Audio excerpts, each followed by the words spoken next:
हाय दोस्तों, कैसे हो सब लोग। आई होप बढ़िया ही होंगे।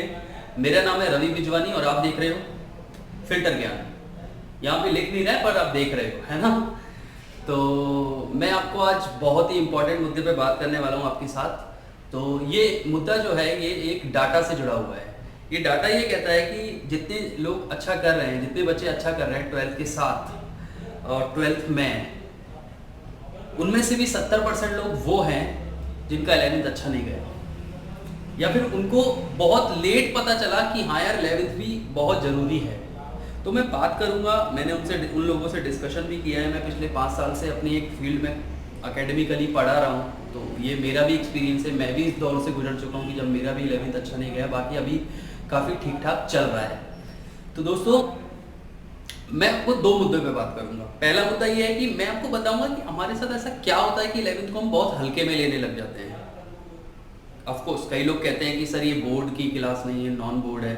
हाँ ठीक है, लेकिन फिर भी ऐसा क्या होता है कि हमारी मेंटलिटी काम नहीं कर पाती है, क्योंकि हमको ये तो कम से कम अंदर से पता ही है कि कॉन्सेप्ट तो वहाँ आएंगे, वहाँ चीज़ें यूज़ होंगी 12th की। 12th में जो 11th की चीज़ें यूज़ होंगी इतना तो हमको पता रहता है। दूसरी बात, हमको ये पता है कि कोई भी एग्जाम अगर हम जेई लें या कोई और एग्जाम लें, उसमें कम से कम 40 से 45% 11th आता ही है। और कई सारे 12th के ऐसे चैप्टर रहते हैं जो कम्प्लीटली 11th पे डिपेंड करते हैं। मैं उनसे कैसे, आप उन चीज़ों को कैसे सेट कर सकते हो, अपने 11th को कंप्लीट करके अच्छा बना के कैसे आप अपने स्ट्रगल से ओवरकम हो सकते हो, कि ये तो बताऊंगा। साथ में ही बताऊंगा कि हमारी मेंटलिटी क्या होती है। तो पहला मेंटलिटी की बात करेंगे, फिर कैसे ओवरकम करना है, क्या क्या चीज़ें पढ़नी है और कैसे कैसे पढ़ना है, कौन सब्जेक्ट कैसा है। ठीक है, तो पहले बात करते हैं हम थोड़ा बैठ के कि हमारे दिमाग में क्या चल रहा होता है, कैसे 10th से 11th आने के दौरान बदलाव होते हैं, वो सारी बात करेंगे हम बैठ के।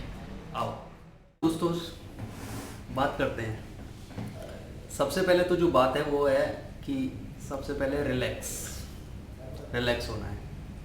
अब तुम कह रहे होंगे यहाँ तो वाट लगी पड़ी है, ये बंदा कह रहा है रिलैक्स होना है, कैसे। देखो, सबसे पहले मैं आपको एक बात बोलता हूँ कि शेक्सपियर ने ये कहा था, विलियम शेक्सपियर ने ये कहा था कि अगर दुनिया में सब कुछ सेट हो रहा है बिल्कुल जैसा आपने सोचा था, प्रिडिक्शन के हिसाब से, बिल्कुल मस्त स्टोरी लिखी गई है आपकी लाइफ की, तो जहाँ पर भी सबसे अच्छी स्क्रिप्ट है, आपकी लाइफ को बहुत अच्छे तरीके से लिखा हुआ है, तो समझ लेना वहाँ शेक्सपियर है, उसने लिखा है। और जहाँ ऐसा नहीं है ना, वहाँ लाइफ है। मतलब लाइफ ही अनप्रिडिक्टेबल है। मैं नहीं कह रहा हूँ, ये उन्होंने कहा है। ठीक है, तो हाँ, अब हम थोड़े अपने सपने बना के रखते हैं कि हम बहुत अच्छा कर लेंगे, कि 11th में बहुत वाट लगा देंगे सबकी, और उतना अच्छे से अपना नहीं हो पाता है, तो उसमें कोई दिक्कत वाली बात नहीं है। सबसे पहली बात है कि हमको ये कम से कम रियलाइज़ हो जाना चाहिए कि जनवरी में, फरवरी में, 11th के बाद की जो आती है जनवरी फरवरी, कि हाँ यार चीज़ें इंपॉर्टेंट तो हैं। अब ये वीडियो उनके लिए नहीं है जो बिल्कुल अरे हट कौन पढ़ेगा 11th, उनके लिए तो नहीं। हाँ, हमको कुछ चीज़ें समझ में आ जाती है कि हाँ यार करना तो है, तो जिसको लगता है कि करना है उनके लिए ये वीडियो है। अब इसमें मैं क्या बताने वाला हूँ, मैं ये बताने वाला हूँ कि देखिए,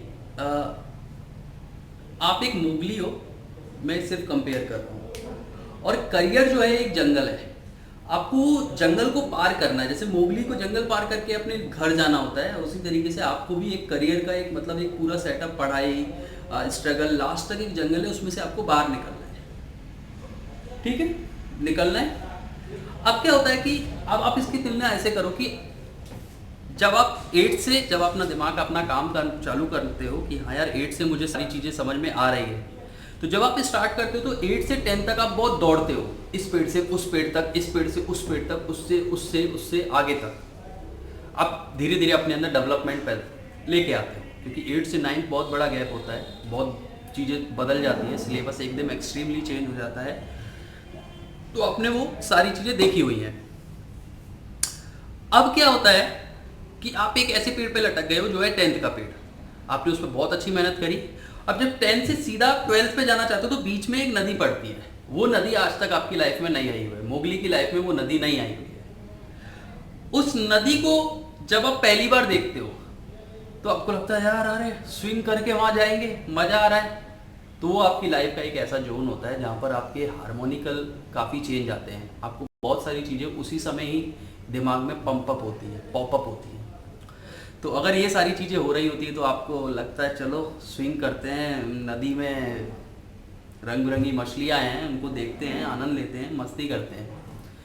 और आपको जो एक्चुअल में करना होगा वो समय बिना समय बिताए नदी को पार करके आगे बढ़ना है, उस दूसरी तरफ जाना है जहाँ 12th है, 12th को पार करके और आगे जाना है। और एक बार अगर आपने चीज़ें को पार कर लिया, अपना करियर बन गया, तो बहुत सारे आनंद ऐसी नदियों में तैरोगे, सिर्फ उस पर झूलोगे नहीं। तो अपन को वहाँ स्टक नहीं होना है, तो इतना दिमाग में कर लो। अगर आप स्टक हो गए हो, और आप समझो अगर आप स्टक हो गए हो, आप वीडियो देख ही जब रहे हो जब आप स्टक हो गए हो, तो आपको कम से कम मान लेना चाहिए कि यार बहुत झूल लिए, अब हमें काम करने की जरूरत है। तो आप छलांग लगाओ। हो सकता है कि आप नदी में कूदो, और नदी में वो बोट लेके मैं बैठा हुआ हूँ कि जिससे मैं आपको यहाँ से यहाँ पहुँचा सकूँ। वो बोट कैसे काम करती है, वो क्या करती है, वो मैं आपको बताऊँगा। तो ये चीज़ समझ में आ गई कि 11th और 12th में बहुत बड़ा गैप है, हम उसमें आराम करने बैठ गए थे। वो चीज़ें जो होती हैं हमारे साथ वो हमने पहली बार देखी होती हैं। जो थोड़े से बड़े भी हो जाते हैं, चीज़ें समझने भी आने लगती हैं, कुछ चीज़ें हमारे आसपास अलग तरीके से होने लगती है, ट्यूशन भी बनने लगते हैं, लोग भी नए मिलते हैं, तो उनमें अपन खो जाते हैं। खोना नहीं, अपने जो छोटे भाई बहन उसको समझाना है।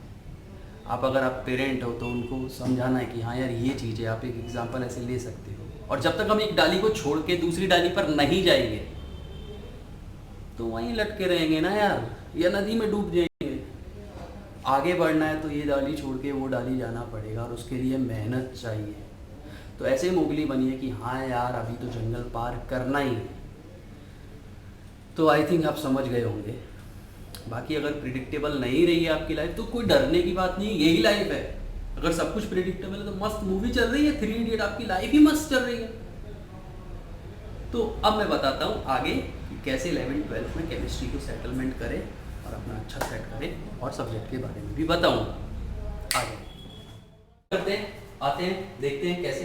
देखो सबसे पहले आपको समझना पड़ेगा केमिस्ट्री क्या है। केमिस्ट्री और बायोलॉजी एक ऐसा सब्जेक्ट है जिसमें इंफॉर्मेशन दी हुई होती है। जैसे हमें बायोलॉजी में ये दिया होता है कि बॉडी में ये पार्ट है, इनको ये कहा जाता है, इनका ये फंक्शन है। तो ऐसा नहीं है कि चलो फाड़ के उस फंक्शन को देख रहे हैं बॉडी को, हमको याद रखनी पड़ती है कुछ चीज़ें। जैसे इन्फॉर्मेशन है, जैसे आप रोड पर जा रहे हो तो मैंने बोला यार ग्रीन लाइट पे चलना है, रेड पे रुकना है, येलो पे धीरे धीरे चलना है। तो अब ये नहीं सर हमें तो ये देखना है कि वो ग्रीन कैसे हो रही है, जब मुझे पता चलेगा ग्रीन कैसे होगी मैं जब ही चलूंगा। बकवास नहीं, चालान कट जाएगा। समझ में आ रहा है? तो इन्फॉर्मेशन के तौर पे पढ़िए अभी आप, धीरे धीरे आपको वो चीज़ें अपने आप ही अंदर आनी, तो घुसने की जरूरत नहीं है। कई लोग क्या है आगे लगा दूंगा, साइंस ली है ऐसे थोड़ी, मेरे को तो अंदर डीप तक जाना है, सोचना है, दिमाग लगाना है। नो आर्यभट्ट रुक जा।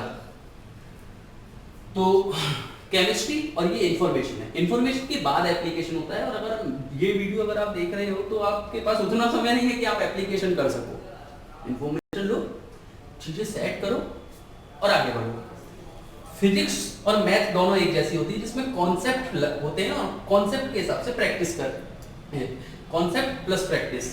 तो ज्यादातर लोगों का मैंने देखा है कि चलो फिजिक्स में कॉन्सेप्ट सीख जाते हैं तो वो प्रैक्टिस नहीं कर पाते, प्रैक्टिस नहीं कर पाते तो इनकी भी धज्जियां धीरे धीरे उड़ती जाती हैं। ऐसी मैथ में होता है। तो अगर आपने कॉन्सेप्ट सीख रखे तो प्रैक्टिस करना शुरू कर दो, 20-20, 25-25 मिनट लेके बैठा रहा करो। और अगर आपने प्रैक्टिस कर रखी है, मतलब प्रैक्टिस कर रहे हो, प्रैक्टिस नहीं हो रही तो समझ लो आपके कॉन्सेप्ट फीके रह गए।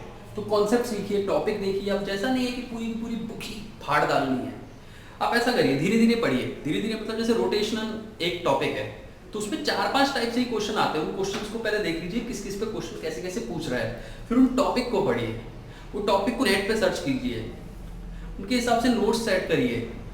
धीरे धीरे होगा। और मैं कह रहा हूँ एक सब्जेक्ट को 20 मिनट दो आप, बस 20 मिनट दोगे तो 20 और पूरे साल दो। मतलब 11th के बाद की जनवरी और फिर जब 12th में जो जनवरी आती है उसके हिसाब से अगर एक साल हो जाता है, उसके बाद जब कंपटीशन दोगे तो 1.5 साल। तो धीरे धीरे अगर आप 11th का पोर्शन लेके चलोगे, 20-20 मिनट भी करोगे तो सारा काम हो जाएगा। अब केमिस्ट्री में कैसे करना है वो मैं आपको कंप्लीटली बता दे रहा हूँ, ठीक है। अब ऐसा नहीं है कि कई लोग कह रहे हैं सर हम तो कॉमर्स हैं, तो जो कॉमर्स है वो बच्चे मेरी पुरानी वाली बात को समझ सकते हैं कि हमारे साथ हुआ क्या है, उतना समझ लो। बाकी कॉमर्स के लिए मैं अपना एक कॉलीग से बात करता हूँ, उनसे बात करता हूँ कि हाँ भाई आप कुछ जानकारी दे सको बच्चों को, तो मैं अपने चैनल पे अपलोड करवा दूंगा कि हाँ भाई कॉमर्स लेनी है तो इन बातों का ध्यान दीजिए, आर्ट्स लेनी है तो इन बातों का ध्यान दीजिए, इसमें जा सकते हो, ये कर सकते हो आप, जो भी कुछ। तो केमिस्ट्री, इंफॉर्मेशन और एप्लीकेशन। अब इंफॉर्मेशन क्या हो, इंफॉर्मेशन मतलब कि 11th की ऑर्गेनिक जब तक नहीं आएगी, जब तक 12th में आपको बहुत दिक्कत आएगी, तो कम से कम आपको जीओसी आनी चाहिए। अब जीओसी अगर आपकी निकल गई है तो देखो कोई ऑफलाइन है या नहीं तो यूट्यूब से जाके पढ़िए। अभी मेरे लेक्चर सारे आने वाले हैं 11th के ऊपर, सारे सब आपको देखने को मिल जाएंगे धीरे धीरे। जब तक मेरे नहीं आ रहे तो आप कहीं और ट्राई कीजिए, बट देखिए। उसके बाद मोल कॉन्सेप्ट, ये 4 टॉपिक तो होने ही चाहिए। मोल कॉन्सेप्ट को अच्छा करिए। मोल कॉन्सेप्ट में भी टॉपिक है, limiting reagent, molarity, fix topic, उनके क्वेश्चंस 4-4, 5-5 करके बैठिए। आपको धीरे धीरे वो डेवलपमेंट आता रहेगा। एक बार आपने थोड़ा थोड़ा भी इस पूरे क्वेश्चन को एक बार अपनी आंखों के सामने से निकालिए, फिर जब दोबारा आप करोगे तो आपको ज्यादा क्वेश्चन करोगे, ज्यादा प्रैक्टिस करोगे, ज्यादा कॉन्फिडेंस होगा।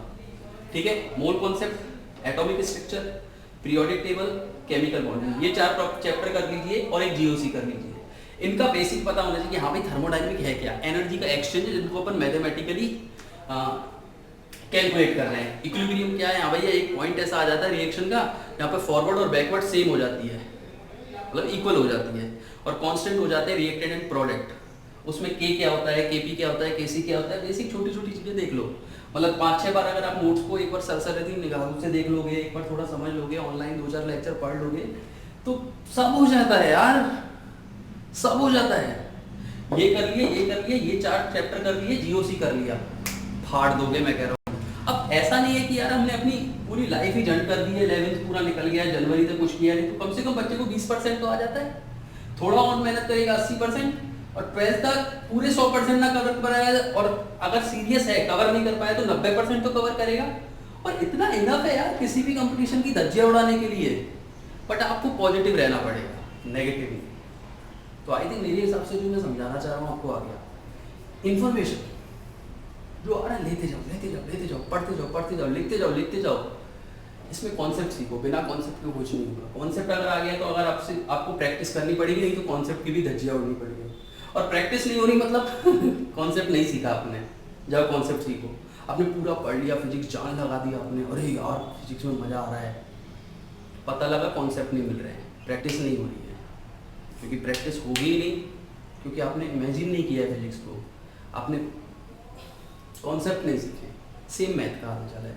और केमिस्ट्री का मैं टीचर को थोड़ा बहुत बता दिया कि कैसे करना है, बाकी तैयार हो जाओ इस तारीख से उस तारीख पे जाने के लिए, जान लगा दो। Best of luck. और हाँ, इतना वीडियो देख लिया है ना, सब्सक्राइब कर दो।